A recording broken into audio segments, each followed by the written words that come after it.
Halo semuanya, kita kembali lagi di Pembelajaran Kimia bersama Bu Salsa, masih di topik termokimia. Topiknya sangat-sangat panjang ini. Dan sekarang kita move on ke subtopik lainnya, yakni energi dalam atau internal energi. Apa sih sebenarnya energi dalam itu? Oke, kita coba cek di sini.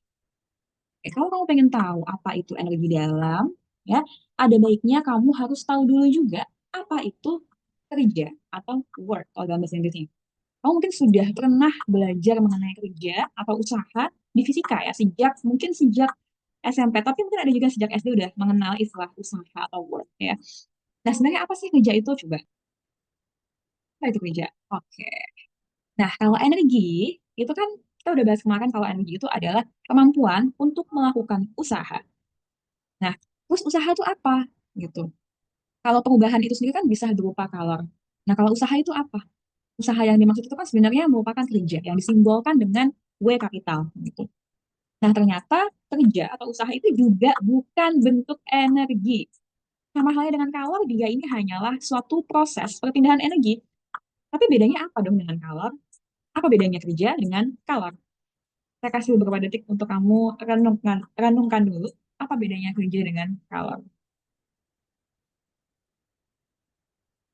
Oke, jadi apa bedanya kerja dengan kalor? Kalau sekarang saya tanya begini, ketika kamu harus mendorong meja, contoh kamu ingin mendorong suatu meja ya, terima lagi meja apa deh, mejanya miring ya. Kamu mau mendorong meja gitu ya, ke sana arahnya. Berarti di sini siapa yang melakukan kerja? Apakah kamu atau mejanya? Tentu kamu kan. Yang dikatakan melakukan kerja di sini tentu kamunya, bukan mejanya. Terus meja ini ngapain? Kok mejanya bisa bergerak ya? Kok bisa berpindah mejanya? Nah, meja itu adalah objek yang dikenai kerja. Ya, bisa berpindah, bisa berpindah itu kan berarti kan dia memiliki energi ya, untuk bergerak, energi kinetik. Energi kinetik yang bisa terjadi pada meja ini disebabkan oleh usaha yang kamu lakukan mendorong meja ini. Jadi kamu memindahkan energi kamu ke meja ini supaya meja ini bisa bergerak ke tujuan yang kamu ingin capai. Nah, jadi apa itu kerja? Kata kuncinya sudah ada proses perpindahan energi. Kalau kalor, perpindahan energi, tapi karena adanya perbedaan suhu, artinya misalnya kamu di sini punya gelas, isinya air dingin, cuman misalnya 10 derajat karena kamu kasih es batu misalnya, 10 derajat Celcius, terus di sekitar kamu tuh lagi cuacanya lagi panas. Makin lama, energi yang ada di sekitar lingkungan ini, ya, energi yang di luar, misalnya kamu orang Bekasi kan panas, ya. Air dingin itu bisa cepat hangat lagi. Kenapa? Karena energi dari lingkungan itu diserap masuk. Diserap masuk sehingga apa? Sehingga nanti suhunya akan meningkat. Jadi air kan nggak dingin lagi. Air nanti bisa jadi suhu normal, suhu ruang, 25 Celcius gitu. Nah, kok bisa begini? Nah, karena ini terjadi yang namanya kalor, perpindahan energi akibat perbedaan suhu. Energi itu cenderung berpindah dari lokasi atau dari suatu zat ya yang punya suhu lebih tinggi ke suhu yang lebih rendah. Ini kalau di fisika ada asas berat ya.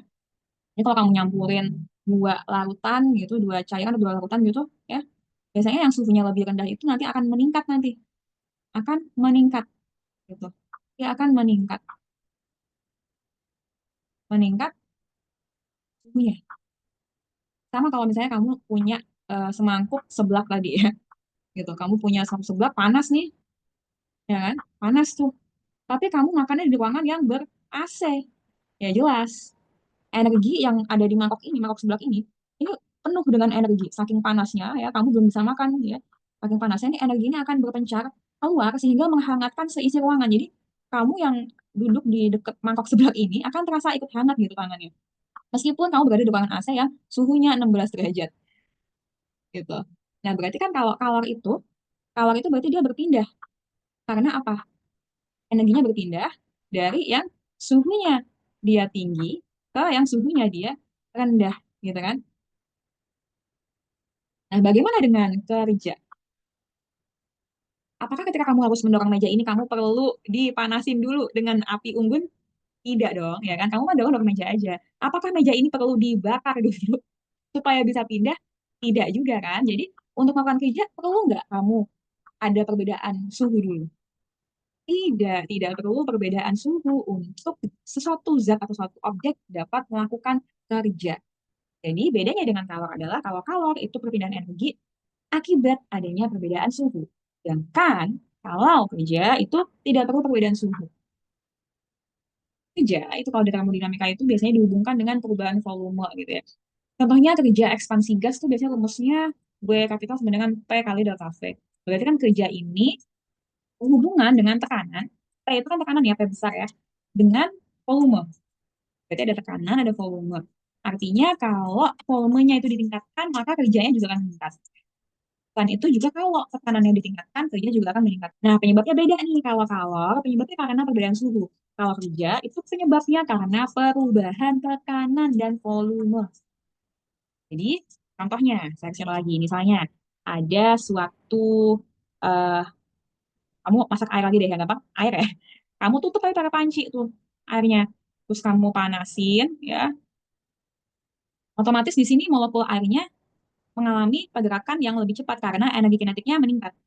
Bahkan tidak hanya pergerakan saja, ada yang berubah wujud menjadi gas. Karena saking liarnya gerakan dia sampai memisahkan diri dari kawanannya, sehingga menjadi uap di sini. Nah, uap air ini kemudian akan menimbulkan yang namanya tekanan. Tekanan terhadap apa? Tekanan terhadap, nih, tutup pancinya. Jadi kalau kamu masak air, ditutup, terus kamu tinggalin yang lama aja gitu, pasti lama-lama tuh tutupnya akan melayang sendiri gitu. Dia bisa gerak sendiri. Pasti bunyi kotak-kotak-kotak gitu. Kalau tutupnya dia nggak kencang gitu ya. Nah, kalau bisa kayak gitu, si air ini sedang melakukan kerja. Kok bisa melakukan kerja? Kenapa? Sebabnya karena air ini mengalami perubahan tekanan dan volume. Ketika kamu panasin, volumenya pasti meningkat. Yang tadinya segini, jadi naik deh, gitu. Karena dia merenggang. Ukuran jarak antar partikel merenggang, yang tadinya cairan jadi gas, jadi uap, terus uapnya mendorong tutup pancinya sehingga menimbulkan tekanan. Jadi tekanan udara di dalam panci ini dengan di luar ini itu beda.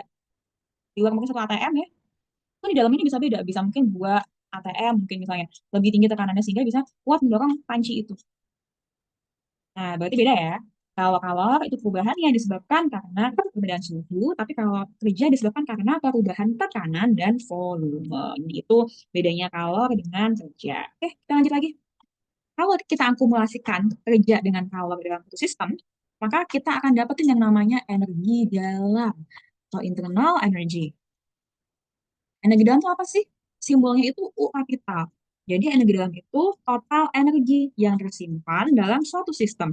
Biasanya berupa energi kinetik molekuler, bisa berupa pergerakan partikel ya, dan dapat juga berupa energi potensial molekuler atau ikatan kimia. Nah, sudah sempat kita bahas kan di video-video sebelumnya tentang energi kinetik molekuler dan potensial molekuler. Jadi energi dalam itu adalah total energi yang tersimpan. Tapi masih belum paham nih Bu, gimana sih? Maksudnya tuh nggak kebayang. Wajar kok. Energi itu emang nggak bisa kita lihat karena dia bukan materi. Jadi kita coba kasih analogi aja ya, biar kamu lebih paham. Kamu punya nomor rekening ya? Oke, kalau kamu punya nomor rekening, pasti kamu sudah pernah melakukan yang namanya transfer uang ataupun kegiatan tarik tunai gitu misalnya. Jadi kamu punya nomor rekening. Ini kartu ATM kamu nih, ya kan? Kartu ATM kamu kan gini ya biasanya ya. Nah, kemudian kamu mungkin punya e-banking juga gitu. Punya e-banking di HP-nya, ya, misalnya, ya gitu ya. Nah, kemudian kamu pengen jajan nih, kamu pengen jajan, tapi kamu nggak punya uang cash. Gimana dong? Dan, oke, jangan pikirin ada kris. Anggaplah kamu pengen jajan di tukang es pinggir jalan yang dia tuh nggak punya kris, dia nggak punya akses e-money atau digital money gitu ya. Kamu tuh butuh uang cash gitu. Nah, bagaimana caranya kamu mengkonvert uang di dalam rekening kamu supaya bisa jadi uang cash? Caranya adalah kamu ke ATM, ya kan? Kamu ke ATM, terus kamu tarik tunai gitu kan? Nanti keluar dia tuh uangnya. Nah, peristiwa tarik tunai, kegiatan tarik tunai, atau kalau kamu pengen nabung, itu kebalikannya apa kalau pengen nabung? Setor tunai. Peristiwa tarik dan setor tunai itu mirip dengan yang namanya kerja atau work. Sedangkan kalau kamu pingin beli belanja online, ya kan?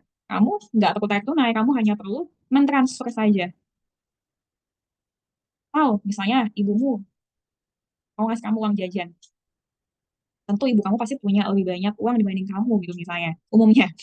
Nah, nanti itu akan ditransfer sama ibu kamu ke kamu, sehingga nanti kamu yang tadinya saldonya nol gitu ya, nanti kamu akan dapetin tuh nambah saldonya gitu. Jadi ibu kamu tuh misalnya atau ayah kamu gitu punya banyak eh, saldo gitu terus ditransfer ke kamu.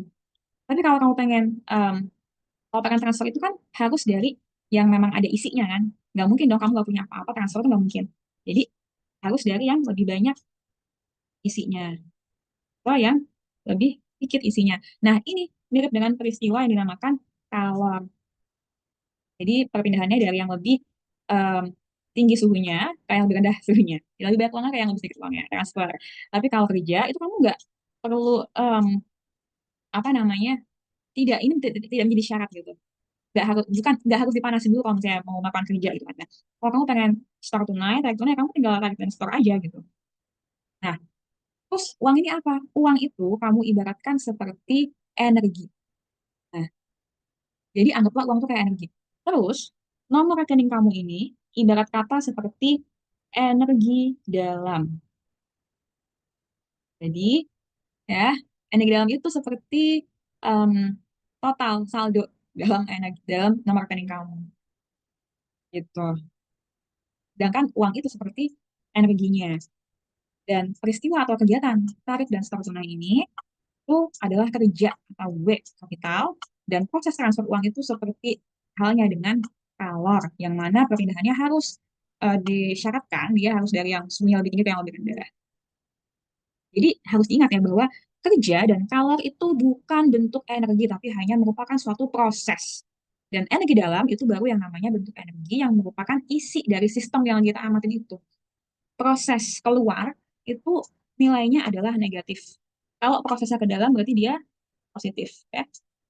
Keluar itu negatif, baik itu kalor maupun kerja itu prosesnya negatif.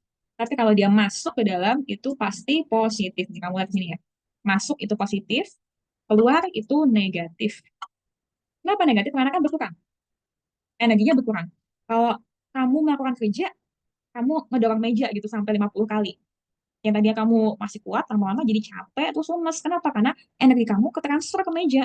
Kamu lepas energinya hilang gitu, minus. Tapi kalau eh, kamu didorong gitu sama teman kamu yang tadinya diam aja sampai jatuh gitu. Padahal kamu nggak lagi ngapa-ngapain. Artinya kamu memperoleh energi gitu. Kamu nggak usah mengeluarkan energi pun kamu bisa gerak karena kamu didorong sama teman kamu. Gitu. Nah kalau kalor itu juga sama. Kalau misalnya kamu itu minumanmu tadi gitu, yang tadinya dingin terus jadi hangat itu karena apa? Ada energi yang masuk menyerap energi dia. Kalau yang tadinya hangat panas jadi dingin lama-lama karena dia keluar energinya gitu. Lepas minus. Jadi kalau masuk itu positif ya. Nih kalau keluar itu negatif. Dan perlu diingat bahasanya bisa beda-beda, bisa menyerap, mengeluarkan gitu. Kalau kerja itu biasanya kalau keluar melakukan, kalau masuk dikenai gitu ya. Rumusnya simpel aja. Rumusnya itu U atau delta U gitu ya, perubahan energi sama dengan Q tambah W. Udah gitu aja simpel. Satuannya Joule atau kilojoule. Contohnya, jadi dia logam magnesium direaksikan dengan HCl, encer. Nah, pada sistem yang terbuka dengan reaksi sebagai berikut, kamu suruh ngitung delta U-nya atau perubahan energi dalamnya berapa. Nah, di sini kamu harus lihat di sini ada sistem melepas kalor. Kalau yang namanya melepas berarti dia ke keluar. Kalau keluar berarti Q-nya negatif. Berarti di sini dia negatif nih. Ya. Dan menghasilkan gas yang menyebabkan terjadi perubahan volume. Sistem juga melakukan kerja sebesar 50 kilojoule. Kalau melakukan berarti dia juga melepas. Berarti W-nya akan negatif. Berarti ini negatif juga nih. Yang ditanya adalah perubahan energi berapa? Nah, berarti kalau kita pakai rumus tadi delta U sama dengan Q tambah W, sorry. Di sini Q-nya kita pakai Q besar ya. Jadi kalau di energi dalam itu biasanya kita pakai Q-nya Q kapital. Kalau di kalor yang reaksi pakai Q tambah W. Berarti kamu masukin aja tadi Q-nya di sini kalornya ya itu ada min 200 masukkan ya. Kemudian ditambah kerjanya ada min 50.